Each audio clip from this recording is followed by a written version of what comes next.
I took a big breath and I went down and I opened my eyes in my mask in the darkness with my flashlight, and I saw, like right in front of me, this huge eyeball staring, unblinking, right at me. НАСА-гийн ажилтны тухайн нэвтрүүлгүүгээр хэлсэн энэ хөөс НАСА яагаад далай тэнгис судалгаа бэлсэн жинхэнэ шалтгааныг илчилсэн болов. Эрдэмтэд хар нүхний зургийг амжилттайгаар авч ангараг гариг дээр газардаж сарны харанхуй тал руу сансрын хөлгийг амжилттай илгээж чадсан. Гэхдээ бидэнтэй хамгийн ойр хэрнээ хамгийн учир битүүлэг судлагдаагүй нэгэн зүйл байдаг. Энэ бол далай тэнгис. Манай дэлхийн 70%-ийг далай эзэлдэг. Гэвч далай нь 80-аас дээш хувийг одоо хүртэл судлаагүй л байна. Бараг бид сар болон Марс гаригийн гадаргыг өөрсдийн далайн гүнээс илүү судалж мэдсэн гэхэд хэлсдэхгүй л болов. Гэхдээ НАСА яагаад гинтэл далай тэнгис судалгаа болон сансарт хамаг анхаарлаа хандуулах болов? Америкийн нэгдсэн улс анханасаа НАСА-г далай тэнгисийг судлах зорилготойгоор байгуулсан гэхээр олон жилийн турш хөвөрсөөр л байна. НАСА далайн гүнд асар олон камер байрлуулж хүний жолоодлоготой эсвэл алсаас жолоодлоготой гэдэл асар олон шумбагч онгоц далайн гүний судалгаа шинжилгээнд илгээж олон сая доллар зарцуулсан хэрнээ гинтэл судалгаа зогсоож сансарт илүү анхаарлаа хандуулах болсон.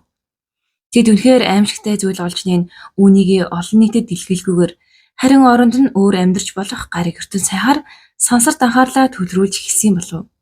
Тэд чухам яг юуг олж харсан болов? Энэ асуултанд хариулагдаж болох үз хэд хэдэн боломжит таамаглалыг та бүхэндээ энэхүү бичлэгээрээ хүргэе. Эхний магадлал. Урд өмнө нь хизээж судлагдаж байгаагүй хүн төрөлхтөнд асар хор хөнөөлтэй амьтны төрөл зүйл олдсон. Та магадгүй урд нь далайн гүнээс олдсон аимшигт амьтдын талаар бичлэгүүд бишгүй л үзсэн байх. Хэрэв үзээгүй бол хэд хэдэн бичлэгийг танд үзүүлье.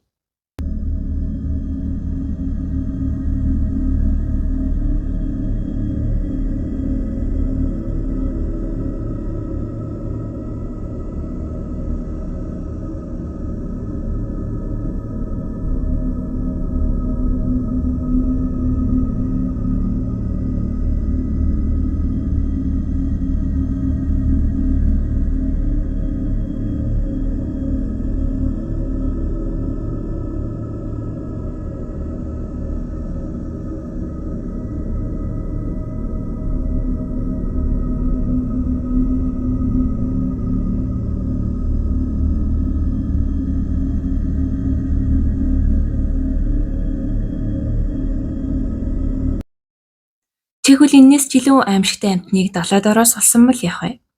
Тэд үнийг нийтэд дэлгэхгүй байхан дээр гэж үзээд биднээс нөө орхисон юм биш үз. Дараагийн магадлал. НАСА хэнийг урд өмнө нь харж байгаагүй маш өндөр хөгжилтэй эртний соёл иргэншлиг олсон. Хүн төрлөخت нь өнөө хүртэл хэд хэдэн хотын сүрийг далайд ороос олсон байдаг.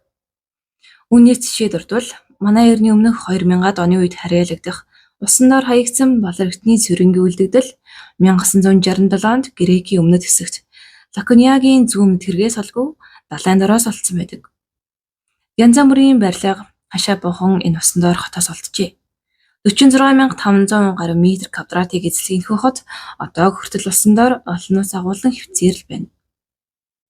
Харин НАСА-гийн олсон хот бол бидний мэдэх энэхүү усан доорх хаягдсан хотуудаас шал өөр хүний төсөөлж чадхааргүй технологийн дэвшилтэд зөвлөгтэй дэлхийн нийтэд тайлбарлаж ойлгуулахад хэтэрхий бэрх тийм хот байх магадлалтай юм. Дараагийн боломжит магадлал бол тэнгисийн ирүүлээс байгалийн үе их гамшиг үзүүлж чадахуйц асар хүчтэй твтэй галтуул олсон их магадлал.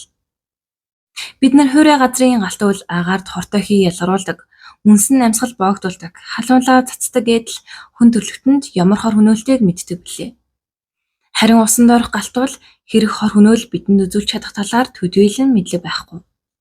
Усан доорх галтуул дэлбэрээгүй байхдаа ч усны мандал дээр жижиг бөмбөлөг үүсгэж усны нэгтийг бууруулан хөлөг онгоцыг хүртэл живүүлэх боломжтой байдаг байна.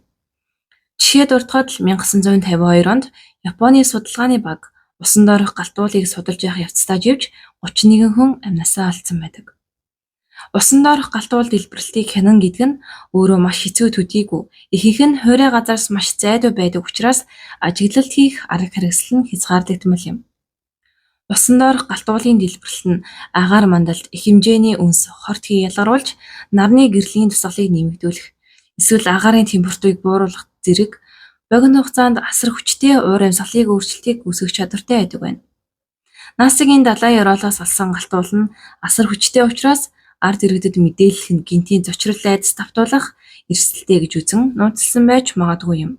НАСА далайг судалгаа зогсоосон хамгийн үнэнтэй төхөх өөр нэгэн хувилбарын талаар ярихаас өмнө та бүхэндээ далайн хамгийн гүнзгий ролын талаар ярьж өгье. Дэлхий дээрх далайн хамгийн гүнзгий цэг бол баруун намхан далайд орших Марианы хонхор бөгөөд 10,935 м гүнтэй. Энэ нь Эверест уулыг доош уруу харуулсан ч хүрч чадхааргүй гүн гүнзгий гэсэн үг юм. Хамгийн анх энэхүү далайн ёроолд 1960 онд далай судлаач Дон Вэш болон Жак Пик ахнаар амжилттай хүрч чадсан бол үүнээс хойш бүтэн 52 жилийн дараа бидний сайн мэдэх Titanic Аватар киноны найруулагч Джеймс Кэмерон 2012 онд ганцаараа шумбан хүрч чадсан байдаг. Тэгвэл яагаад өдийг хүртлийн далайн гүнд олон хүн хангалттай хүрч чадаагүй юм болов? Далайн тэнгисийн гүнд харагдах орчны хувьд хязгаарлагдмал маш их үеийн төдийгүй агаарын дараалт маш өндөр байдаг байна.